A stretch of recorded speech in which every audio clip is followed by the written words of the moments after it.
Hey, so went wandering on my Sunday morning, afternoon drives after the gym this week, and I've all but admitted defeat this year with NaNoWriMo.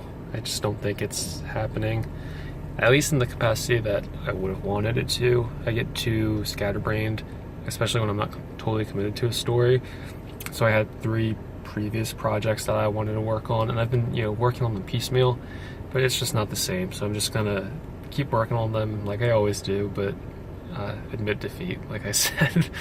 It actually made me think, though. I took a ride around the farmlands around Hamilton, going out towards where the old Iron Bridge is and whatnot, and it made me think about one of the stories I went back to was actually a collaborative project with my good friend Andrew Rogers, based on his own can of worms story world that I hope he works on eventually, and I know it means a lot to him.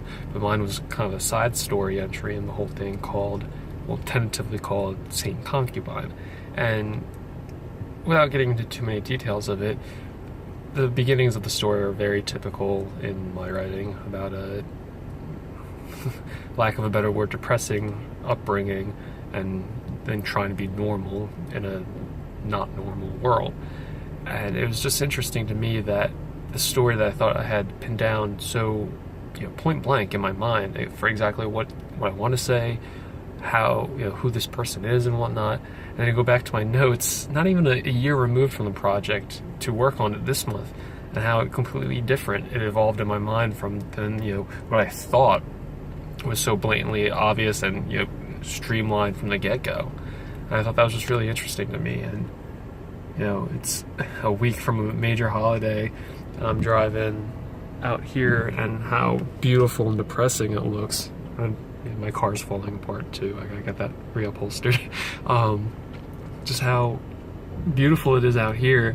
And I just, as I was turning in to record this, I just thought of this this one clip of early days of Everyman Hybrid, me and the boys driving around. I think it was before we even had a suit set up, and these ideas we were pitching and all this behind the scenes stuff we were recording, and how the setting is the same and the people objectively we're the same, but just how very different we all are, our outlooks on things.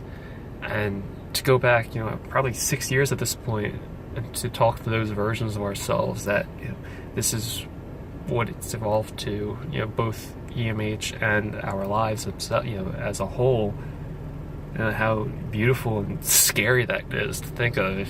At least to me, it's a good thing, but it's a heavy thing at the same time.